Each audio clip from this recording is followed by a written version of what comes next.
తమపై అక్రమ గంజాయి కేసులు నమోదు చేసి ఆస్తులు సీజ్ చేసి డబ్బులు కాజేసిన పోలీసులపై విచారణ చేపట్టి చర్యలు తీసుకోవాలని కోరుతూ బాధితుడు వంకటోతు వీరన్న సీఎం రేవంత్ రెడ్డికి డీజీపీ, ఏసీబీ, డీజీకి ఫిర్యాదు చేశారు.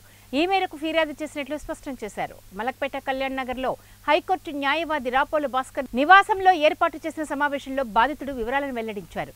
మహబూబాబాద్ జిల్లా గూడూరు మండలం అపూర్ గ్రామానికి చెందిన తమ కుటుంబానికి టీఎస్ నాబ్లిక్ పోలీస్ కానిస్టేబుల్ గా విధులు నిర్వహిస్తున్న తమ బంధువు భుక్యా రాజేందర్ కు పాత తగాదాలు ఉన్నాయని తెలిపారు. దీంతో TS NAB Langar House police అధికారుల అండదండలతో తన ఫోన్ ట్రాక్ చేసి గత ఆగస్టు 9 గట్కేస్ టోల్గేట్ 9 వద్ద వస్తున్న తన వాహనంతో పాటు అరెస్ట్ చేసి వారం రోజుల పాటు చిత్రహింసలు పెట్టి తమ కుటుంబ సభ్యుల 6గురిపై తప్పుడు కేసులు నమోదు చేశారని ఆరోపించారు. ఎన్కౌంటర్ చేస్తామని బెదిరించారని చెప్పారు. అత్తాపూర్లో వాహనం గంజాయి తరలిస్తున్నారని సీన్ సృష్టించారని చెప్పారు. తన భూమి కొనుగోలుదారుడి వద్దకు వెళ్లి 33 లక్షలు వసూలు చేశారని ఆరోపించారు. తాను తమ కుటుంబ సభ్యులు వ్యాపారాలు, ఉద్యోగాలు చేసుకుని ఉన్నతంగా బతుకుతున్నామని తెలిపారు. పాత కక్షల నేపథ్యంలో టార్గెట్ చేసి తమ కుటుంబాన్ని జైలుపాలు చేశారని విమర్శించారు.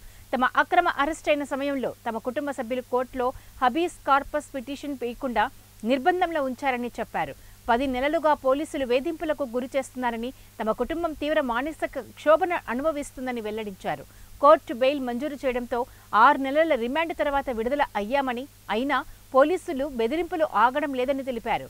సీఎం రేవంత్ రెడ్డి స్పందించి ఈ ఘటనపై విచారణ చేపడితే టీఎస్ నాబ్ పోలీసులు లంగర్ హౌస్ ఇన్స్పెక్టర్ అకృత్యాలు వెలుగులోకి వస్తాయని స్పష్టం చేశారు. గంజాయి సరఫరా సాకుతో అమాయక పేద ప్రజలను బలి చేస్తున్నారని ఆరోపించారు.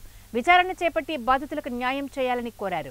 పోలీసులు తమను టార్గెట్ చేసుకుని అక్రమంగా అరెస్టు చేసి తప్పుడు గంజాయి కేసులు నమోదు చేసి కుటుంబ సభ్యులను జైలుపాలు చేసి ఆస్తులు సీజ్ చేసి బెదిరింపులకు పాల్పడుతున్నారని బాధితుడు వంకటోతు వీరన్న ఆరోపించారు. ఇంటికి సంబంధించినటువంటి జేసీబీలు, ప్రొక్లైన్లు, తర్వాత వెహికల్స్, ఆ క్లయింట్కి సంబంధించినటువంటి బంధువుల వెహికల్లు, ప్రొక్లైన్స్ ఎక్కడెక్కడో ఖమ్మం జిల్లా, ఆదిలాబాద్ జిల్లాకు సంబంధించినటువంటి ప్రొక్లైన్ తీసుకొచ్చి ఈ దొంగ కేసులో సీజ్ చేశారు.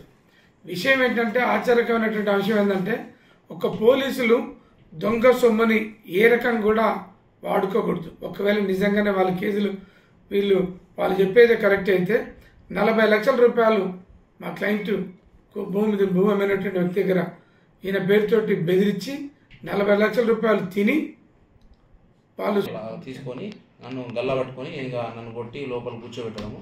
నేను నా డ్రైవర్ ఇద్దరం ఉన్నాము. కూర్చోబెట్టి లోపల వాళ్ళు బండి నడుపుకొని ఇక టీఎస్ నాకు తీసుకెళ్ళి ఆ రాజేష్ వీళ్ళందరూ కలిసి నన్ను అక్కడ చిత్రహింసలు, నన్ను కట్టేసి చేతులు కాళ్ళు కట్టేసి నన్ను చిత్రహింసలు పెట్టి కొట్టి విపరీతంగా కొట్టి లేవకుండా చేసి, నాకు నేను ఎక్కడున్నా కూడా మా పేరెంట్స్ తెలియదు. నా ఫోన్లు కూడా ఆనే ఉండే, నా ఫోన్ ఎత్తుతలేరు. ఎంత క్రియేటివిటీ చేసి